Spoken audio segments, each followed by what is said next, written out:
విద్యార్థులు ఏం పాపం చేశారు? విద్యార్థులు చదువుకు ఎందుకు దూరం కావాలి?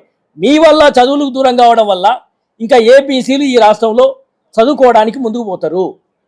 విదేశీ విద్యారు పథకం అని తీసుకొచ్చారు మీరు. గత ప్రభుత్వం 500 మందికే బీసీలకు ఇచ్చింది, మేము 1000 మందికి ఇస్తామని చెప్పేసి అసెంబ్లీలో మాట్లాడిన మీరు ఈ రోజుకు 100 మందికి కూడా ఇవ్వలేదు ఈ సంవత్సరం. అంటే మీరు ఎక్కడ కూడా చెప్పిన దాంట్లో ఒక్క మాట కూడా నిలబడకుండా కేవలం మభ్యపెట్టి మోసం చేసి పాలన కొనసాగిస్తున్నట్టుగా మేము కనపడతా ఉంది.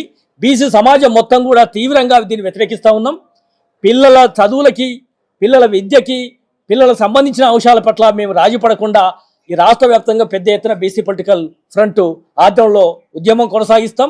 ఇవాళ రేపు చట్టసభల్లో రేపు అసెంబ్లీ జరగబోతా ఉంది 29 నుంచి.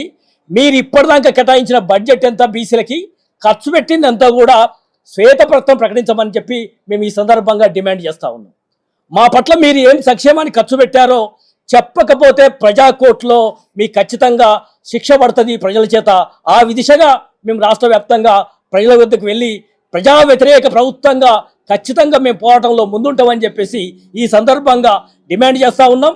రేపు బీసీ మంత్రులుగా ఎవరైతే ఉన్నారో బీసీ బిడ్డలకు అన్యాయం జరుగుతూ ఉంటే ఇంకా బీసీ కోటాల, బీసీ క్యాబినెట్ల ఎట్లా కొనసాగుతున్నారో మీది బీసీ ప్రజలకు సమాధానం చెప్పాల్సిన అవసరం వస్తుంది.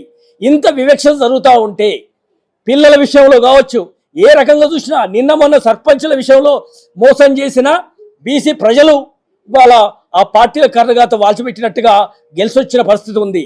మీరు ఇస్తే కాదు గుంజుకునే పరిస్థితి వస్తుంది. అది ఖచ్చితంగా త్వరలో రాబోతుంది.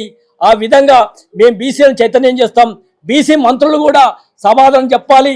నిజంగా దమ్ముంటే, ధైర్యం ఉంటే బీసీల పట్ల మీరు బీసీల తరఫున మీరు నిలబడే ప్రజాప్రతినిధులుగా ఉన్నారంటే రేపు చట్టసభల్లో, రేపు అసెంబ్లీలో బడ్జెట్లో కేటాయింపులు జరగాలి. ఖర్చు పెట్టాలి. చూపించడం వేరు, ఖర్చు పెట్టడం వేరు.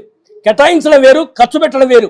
ప్రజలకు కింది స్థాయిలో అందే విధంగా చేస్తారా లేదా బీసీ ప్రజాప్రతినిధులుగా మీరు తెలుసుకోవాలని చెప్పేసి ఈ సందర్భంగా మీ బీసీ ప్రజాప్రతినిధులకు కూడా ఈ సందర్భంగా హెచ్చరిస్తాం.